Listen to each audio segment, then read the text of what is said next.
रूस में एक और ऑयल रिफाइनरी बंद हो गई है। यारोस्लावल रिफाइनरी को बंद कर दिया गया है। यूक्रेन के हमले से रिफाइनरी को नुकसान पहुंचा है। रूस ने तेल प्रोडक्शन को फिलहाल रोक दिया है। रिफाइनरी की मरम्मत में लंबा वक्त लगेगा। तो यूक्रेन 5 महीने से रूस की तेल अर्थव्यवस्था को टारगेट कर हमले कर रहा है, लेकिन अब जेलेंस्की ने पुतिन की सेना को बैकफुट पर लाने के लिए अपनी रणनीति में बदलाव किया है। जेलेंस्की के टारगेट पर रूस के वो शहर हैं जो फ्रंट लाइन तक रसद सप्लाई के लिहाज से बेहद अहम हैं। अब यूक्रेन इन शहरों में मौजूद तेल और हथियार डिपो को टारगेट कर रहा है और इसके साथ ही हथियार रूट भी यूक्रेन के निशाने पर है। जेलेंस्की के इस मिशन से क्रेमलिन में हड़कंप है। अगर जेलेंस्की का यह ऑपरेशन कामयाब हुआ तो फ्रंट लाइन पर रूसी सेना के लिए जंग जारी रखना बेहद मुश्किल हो जाएगा। कलुगा में रूस की हथियार फैक्ट्री धू धू कर जल रही है।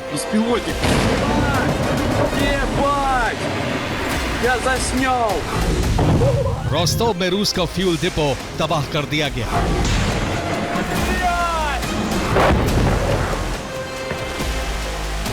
रूसी धरती पर ये सभी हमले अलग अलग शहरों में किए गए जो एक दूसरे से कई किलोमीटर दूर मौजूद हैं। भले ही यहां यूक्रेन का टारगेट अलग अलग था, लेकिन इन सभी हमलों का लक्ष्य सिर्फ एक था, जेलेंस्की के ऑपरेशन ईस्टर्न शील्ड को अंजाम तक पहुंचाना।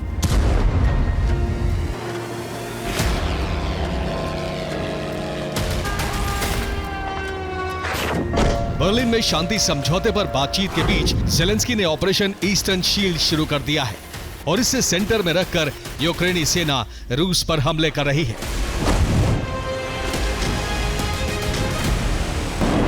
जेलेंस्की ने पूर्वी यूक्रेन तक रूसी सैनिकों की पहुंच सीमित करने का प्लान तैयार किया है। जेलेंस्की के जवान पूर्वी यूक्रेन तक आने वाले सप्लाई रूट्स को टारगेट कर रहे हैं। इसके साथ ही उन शहरों पर हमले हो रहे हैं जिन्हें रूस लॉजिस्टिक हब के तौर पर इस्तेमाल करता है। बीते 24 घंटे में रूस ने यूक्रेन के कुल 6 शहरों को टारगेट किया। यूक्रेन ने क्रीमिया, बेलगोरोद, कलुगा, वोल्गोग्राद, रोस्टोव और मॉस्को पर हमले किए। सिर्फ मॉस्को को छोड़ दें तो बाकी 5 शहर यूक्रेन के पूर्वी शहरों तक रूसी सेना की पहुंच और यहां कब्जा बनाए रखने के लिए बेहद ज्यादा जरूरी है।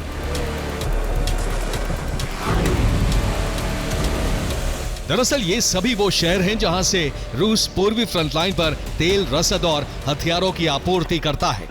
इसी आपूर्ति रूट को बाधित करने के लिए यूक्रेन हमले कर रहा है।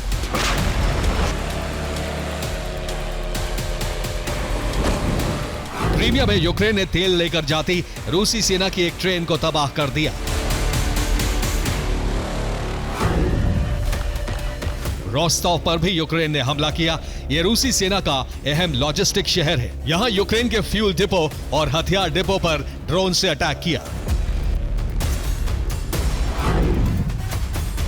यूक्रेन ने कलुगा में एक हथियार फैक्ट्री को तबाह कर दिया। दावा है कि इस फैक्ट्री में बैलिस्टिक मिसाइल के उपकरण तैयार होते थे, साथ ही एफपीवी ड्रोन की असेंबली होती थी। वोल्गोग्राद में यूक्रेन ने तेल डिपो पर ड्रोन अटैक किया जो पूरी तरह से सफल रहा। यूक्रेन ने सबसे बड़ा हमला बेलगोरोद पर किया। यूक्रेन के टारगेट पर बेलगोरोद का लुच थर्मल पावर प्लांट था।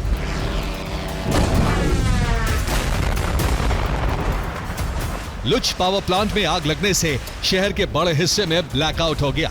साथ ही गैस की सप्लाई भी ठप है, जिससे शहर के करीब 20,000 लोग प्रभावित हैं।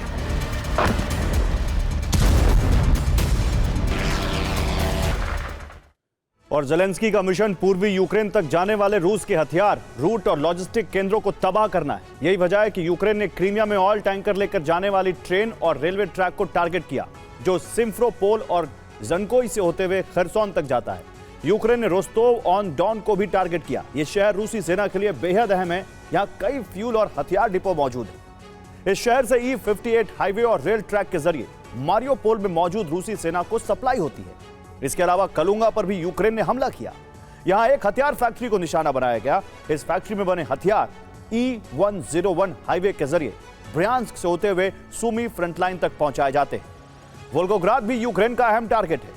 यहां एक ऑयल डिपो को ध्वस्त कर दिया गया। इस ऑयल डिपो का तेल E40 हाईवे के जरिए डोनेट्स्क तक पहुंचाया जाता है। खार्किव से सटे बेलगोरोद को भी यूक्रेन ने निशाना बनाया। यहां थर्मल पावर प्लांट को तबाह कर दिया गया।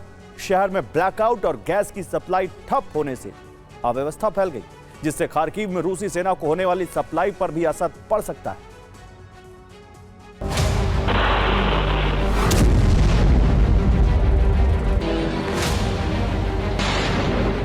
ज़ेलेंस्की का प्लान अगर सफल रहता है तो रूसी सेना के लिए पूर्वी यूक्रेन में आगे बढ़ना तो बहुत दूर की बात है, कब्जा जमाए रखना भी बेहद मुश्किल हो जाएगा।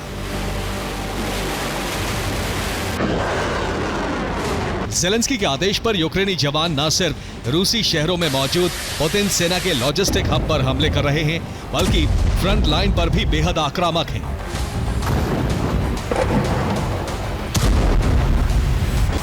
यूक्रेन ने रूसी कब्जे वाले डोनेट्स्क पर अटैक किया है। डोनेट्स्क में रूसी ड्रोन ब्रिगेड के 2 स्टेशन तबाह कर दिए।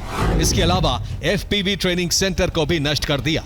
दोनों हमलों में रूस के करीब 25 सैनिकों की मौत हो गई। सिर्फ इतना ही नहीं, खार्किव के कुपियांस्क में भी यूक्रेन को बड़ी कामयाबी हाथ लगी है। यहां यूक्रेन ने एक पाइपलाइन को तबाह कर दिया, जिसका इस्तेमाल रूसी सैनिक कुपियांस्क तक पहुंचने के लिए कर रहे थे।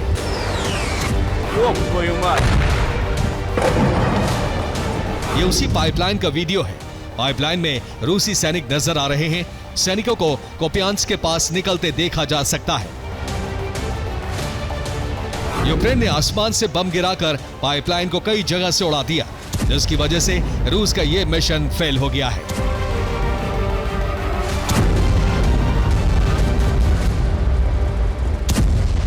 और ये गैस पाइपलाइन USSR के जमाने में बनाई गई थी। इसके जरिए खार्किव तक गैस की सप्लाई होती थी। हालांकि कई सालों से पाइपलाइन बंद पड़ी थी और इसका इस्तेमाल नहीं हो रहा था।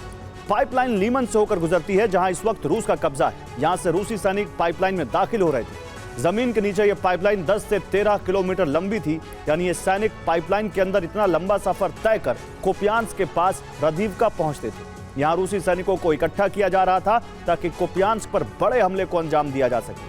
लेकिन इससे पहले ही यूक्रेन की अकिलीस ड्रोन रेजिमेंट को इसकी भनक लग गई। उसने 3 किलो विस्फोटक के इस्तेमाल से पाइपलाइन को जगह जगह से तबाह कर दिया।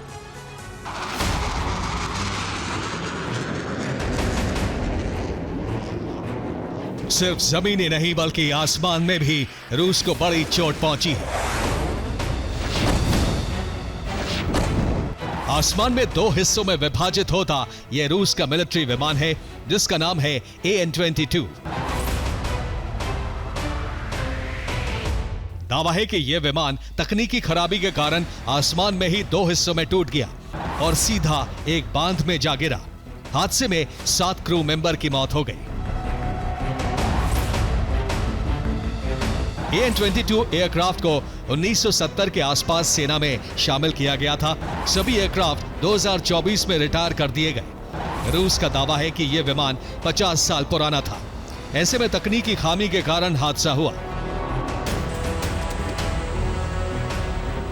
माना जा रहा है कि रूस विमान दुर्घटना की सच्चाई छिपा रहा है। दावा है कि इस हादसे में यूक्रेन का हाथ हो सकता है, क्योंकि अगर यह महज दुर्घटना होती तो विमान जमीन से टकराकर डैमेज होता, ना ही हवा में 2 टुकड़ों में बट जाता।